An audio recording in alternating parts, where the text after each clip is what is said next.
Hello friends, welcome to this channel stock market info. तो चलिए friends, आज का ये वीडियो स्टार्ट करते हैं। इस वीडियो में फ्रेंड्स हम दो न्यूज़ को, बहुत ही इंपॉर्टेंट न्यूज़ को कवर करेंगे। सबसे पहली न्यूज़ है फ्रेंड्स डिक्सॉन टेक्नोलॉजीज़ को लेकर। तो इसको लेकर ये न्यूज़ है कि CLSA ने ना इनके टारगेट्स को डाउनग्रेड कर दिया। अब क्यों उन्होंने डाउनग्रेड किया, तो सबसे पहला रीज़न है फ्रेंड्स के जो इनकी चाल। डिक्सन टेक्नोलॉजीज़ ने ना पिछले, आप देख सकते हो, मैंने एक महीने का डेटा आपके सामने रखा है कि 13.5% से भी ज़्यादा का मतलब मूव दिखाया, तेज़ी दिखा दी शेयर ने।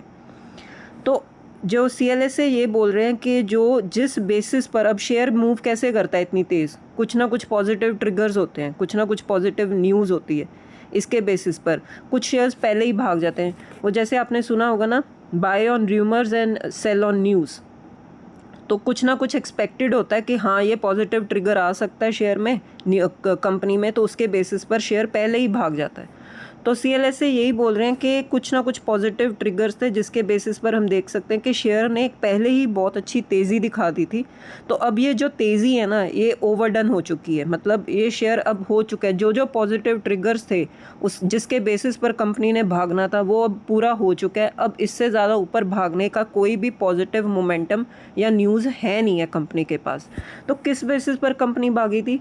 कंपनी भागी थी कुछ न्यूज़ को लेकर के डिक्सन टेक्नोलॉजी जो है ना, वो 30,000 करोड़ का उसको बूस्ट मिल सकता है। कैसे? क्योंकि गवर्नमेंट अप्रूव कर सकती है उनका जॉइंट वेंचर वीवो के साथ। तो ये एक्सपेक्टेड था कि ये न्यूज़ आएगी तो इनके फेवर में ही आएगी, इसीलिए शेयर भाग गया। जैसे कि आप देख सकते हो कि डिक्सन टेक्नोलॉजी है वो इंक्रीज़ होगी। क्योंकि उनकी जो सब्सिडरी है वो जॉइंट वेंचर उन्होंने कर लिया है फॉर ऑप्टिकल टेलीकॉम प्रोडक्ट्स। तो ये ना कुछ पॉजिटिव न्यूज़ आई थी रिसेंटली डिक्सॉन को लेकर, तो जिसके बेसिस पर ना शेयर ने पहले ही एक तेज़ी दिखा दी थी। तो जिसके बेसिस पर हम CLSA बोल रहे हैं कि अब जो ये तेज़ी आनी थी ना, ये पॉजिटिव ट्रिगर्स के बेसिस पर, वो अब आ चुकी है। इससे ज़्यादा ऊपर जाने के लिए अब कोई भी पॉजिटिव ट्रिगर नहीं है। तो सबसे पहला रीज़न ये है फ्रेंड्स कि डिक्सॉन टेक्नोलॉजीज़ को उन्होंने डाउनग्रेड कर दिया।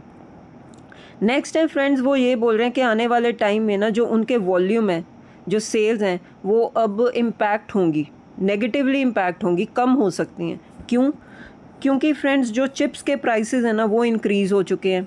हमें पता है कि जो ये वॉर के चलते जो डैमेज हुआ था, ठीक है, तो इम्पोर्ट, ये जो कंपनीज़ होती हैं EMS कंपनीज़, ये डिपेंडेंट होती हैं ऑन चिप्स, ये इंपोर्ट करती हैं। अब जो उनके प्राइसेस इंक्रीज़ हो चुके हैं, तो इसके वजह से क्या हो सकता है, आने वाले टाइम में इनके रेवेन्यूज़ पर, सेल्स पर, मार्जिन्स पर इम्पैक्ट आ सकता है। ये एक्सपेक्टेड है, ये एज्यूम करके चल रहे हैं कि इम्पैक्ट आएगा सेल्स पर, वॉल्यूम पर। उतना वॉल्यूम नहीं होगा सेल्स का जितना पहले था, ठीक है। तो ये एक रीज़न बन गया कि उन्होंने डाउनग्रेड कर दिया शेयर्स को। नेक्स्ट रीज़न फ्रेंड्स ये बना कि अब जो कंपनी है ना डिक्सन टेक्नोलॉजीज़, ये बहुत बड़ी बन चुकी है। जैसे कि आप ये चार्ट देख रहे हो कि जब कंपनी जब बहुत छोटी होती है ना, तो ये बहुत तेज़ भागती है, क्योंकि अपॉर्चुनिटीज़ बहुत खुलती हैं कंपनी के लिए। बहुत बड़ी मार्केट होती है, वो कंपनी ग्रैब कर सकती है, उसके पास ओपन एरिया है, जहाँ भी जाए अपने काम को वो स्प्रेड कर सकते हैं और पैसा कमा सकते हैं, प्रॉफिट्स बना सकते हैं। लेकिन जब कंपनी बहुत बड़ी बन जाती है ना, तो वो एक प्लेट्यू टच कर सकती है। जैसे कि आप इस चार्ट में देख रहे हो कि ऊपर टॉप में क्या है, प्लेट्यू। प्लेट्यू का मतलब ये होता है कि कंपनी ना, एक पॉइंट ऐसा आता है कि कंपनी की जो ग्रोथ है वो रुकती है, या एक ही पॉइंट पर स्टक हो जाती है, एक ही रेंज में घूमती है, ठीक है। उस रेंज को अब तोड़ने के लिए ना बहुत ज़्यादा मेहनत करनी पड़ती है कंपनी को, बहुत ज़्यादा टाई-अप्स करने पड़ते हैं, बहुत बिज़नेस को और ज़्यादा एक्सपैंड करना पड़ता है, ग्लोबली भी, नेशनल लेवल पर भी, इंटरनेशनल लेवल पर भी। तो अब जो डिक्सन है ना, वो इस स्टेज पर पहुंच चुकी है कि शुरू में तो कंपनी को बहुत बड़े बेनिफिट्स मिले। PLI स्कीम्स जो गवर्नमेंट ने निकाली थी इलेक्ट्रॉनिक आइटम्स को लेकर, क्योंकि हमने चाइना पर डिपेंडेंसी कम करनी थी, तो इसीलिए जो हमारी गवर्नमेंट है उन्होंने PLI स्कीम्स निकाली थी। तो इस स्कीम के चलते डिक्सन को बहुत बड़ा फ़ायदा मिला था। तो शुरू में डिक्सन ने बहुत अच्छा किया, अगर आप इसका लॉन्ग टर्म का चार्ट पैटर्न देखो। लेकिन धीरे धीरे अब कंपनी बहुत बड़ी बन चुकी है, लार्ज कैप कंपनी बन चुकी है। अब इससे आगे जाने के लिए कंपनी को बहुत ज़्यादा और कुछ एफर्ट्स करने पड़ेंगे, जिसकी वजह से हम बोल सकते हैं कि अगर इसको और भी आगे जाना है और बड़ी कंपनी बनना है, तो ये एक रीज़न बन गया कि CLSA ने अब डाउनग्रेड कर दिया कि अब जो है ना कंपनी की आगे की जर्नी थोड़ी सी टफ़ हो सकती है, जिसके बेसिस पर वो ये बोल रहे हैं कि जो शेयर है वो अब आगे जाने के लिए थोड़ी उसको दिक्कत आएगी, तो इसीलिए उन्होंने डाउनग्रेड कर दिया शेयर। ये होगी first news friends Dixon Technologies को लेकर। अब हम सेकेंड न्यूज़ की तरफ आते हैं कि सेकेंड न्यूज़ क्या है। और बहुत ही ज़्यादा फ्रेंड्स एक पॉजिटिव न्यूज़ है कि जो हमारी जो डिस्काउंट ब्रोकर्स हैं जिसके प्लेटफॉर्म के थ्रू शायद आप भी ट्रेडिंग या इन्वेस्टमेंट करते होगे, जैसे कि grow, Zerodha, angel one, Upstox, इनको मतलब नॉड मिल गई है, मंजूरी मिल गई है किसके लिए? इंटरनेशनल इन्वेस्टिंग के लिए गिफ्ट सिटी में। ठीक है, तो ये एक बहुत ही ज़्यादा पॉजिटिव न्यूज़ है और आने वाले 2 या 3 महीनों में ही इंटरनेशनल इन्वेस्टिंग जो है वो स्टार्ट हो जाएगी इन प्लेटफॉर्म्स पर। तो ये एक बहुत ही पॉजिटिव न्यूज़ है आने वाले जो टाइम के लिए इन्वेस्टर्स के लिए और ये डिस्काउंट ब्रोकर्स के लिए। अब ये क्यों है फ्रेंड्स? क्योंकि ये जो इंटरनेशनल इन्वेस्टिंग है ये कोई नई बात तो है नहीं है, पहले भी होती थी, लेकिन पहले ना बहुत ज़्यादा रेगुलेशंस थी या प्रोसेस बहुत ही ज़्यादा टीडियस था, मुश्किल था। अब इसको ईजी करने के लिए सोच रहे हैं। उसके रीज़न्स क्या हैं? ऑब्वियसली फ्रेंड्स AI का बूम।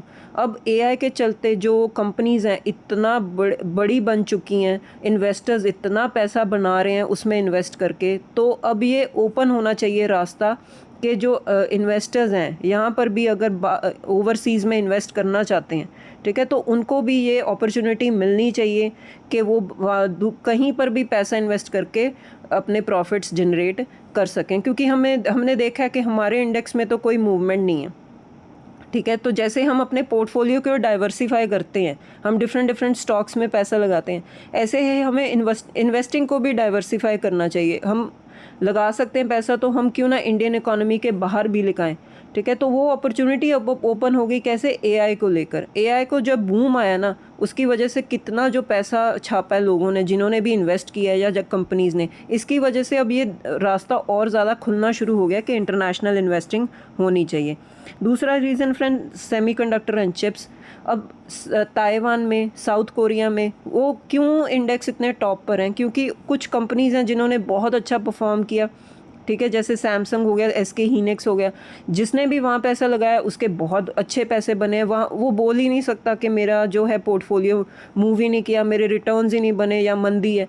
ठीक है, तो इस चीज़ को और ज़्यादा अब इन्वेस्टिंग को और ज़्यादा ओपन करने के लिए, अपॉर्चुनिटीज़ खोलने के लिए इन्वेस्टर्स के लिए, तो ये जो स्टेप्स लिए गए हैं ये बहुत ही ज़्यादा पॉजिटिव हैं। अब रिसेंटली हमने ये भी देखा कि SpaceX का IPO आया था, तो कितनी मतलब ओवर वैल्यूड था IPO, बहुत ज़्यादा एक अच्छे प्राइस पर भी लिस्टिंग हुई, उसके बाद भी शेयर भागता ही जा रहा है। ठीक है, तो ये जो चीज़ें चल रही हैं ना ग्लोबल लेवल पे, अब ये इन्वेस्टर्स ये चाहते हैं कि ग्लोबल लेवल पर भी हम इन्वेस्ट करें, सो दैट हमारा पैसा बनना चाहिए, रिटर्न्स बनने चाहिए। तो इन कुछ चीज़ों ने ना ट्रिगर दे दिया इंटरनेशनल इन्वेस्टिंग के लिए, एक नई अपॉर्चुनिटी ओपन कर दी, ईजी कर दिया। अब हम देख रहे हैं कि आने वाले टाइम में कुछ IPOs भी आएंगे AI कंपनीज़ के। एंथ्रोपिक है, ये भी अपना एक्सपेक्टेड है IPO लेकर आ सकता है। OpenAI है, ये भी एक्सपेक्टेड है कि अपने ये IPO लेकर आएंगे। तो आने वाले टाइम में भी कुछ अपॉर्चुनिटीज़ हैं जो इन्वेस्टिंग को लेकर ओपन हो सकती हैं। इसके बेसिस पर ये डिसीजंस लिए गए हैं कि इंटरनेशनल इन्वेस्टिंग को भी अब ज़्यादा मतलब एक कह सकते हो कि रूल्स रेगुलेशंस को थोड़ा सा ढील दी जाए और लोगों को एक अपॉर्चुनिटी मिले इंटरनेशनल इन्वेस्टिंग को लेकर। तो ये एक पॉजिटिव न्यूज़ थी कि हमारे जो डिस्काउंट ब्रोकर्स हैं इनको भी अब मंजूरी मिल चुकी है, ये भी अब इंटरनेशनल इन्वेस्टिंग की अपॉर्चुनिटी जो है अपने इन्वेस्टर्स को देंगे। तो आप चाहो तो इन जो डिस्काउंट ब्रोकर्स के साथ आप भी करते होगे, in fact in the case आप करते होगे तो आप भी इस चीज़ को स्टडी कर सकते हो। लेकिन फ्रेंड्स उससे पहले आपको ये भी देखना होगा कि टैक्स पॉइंट ऑफ व्यू से क्या क्या चीज़ें हैं, क्या क्या रूल्स रेगुलेशंस हैं। इन चीज़ों को पढ़ना बहुत ही ज़्यादा इंपॉर्टेंट है। जैसे अगर हम यहाँ भी इन्वेस्टिंग करते हैं तो हम टैक्स पॉइंट ऑफ व्यू को डेफिनेटली पढ़ते हैं, तो आप टैक्स कि क्या क्या रूल्स रेगुलेशंस है आप इन चीज़ों को भी पढ़ सकते हो और अकॉर्डिंगली अपना डिसीजन ले सकते हो। तो होपफुली फ्रेंड्स आपको ये वीडियो अच्छा लगा होगा, तो इस वीडियो को लाइक कीजिए, शेयर कीजिए और चैनल को भी सब्सक्राइब कीजिए। अब मिलते हैं नेक्स्ट वीडियो में, टिल देन बाय बाय।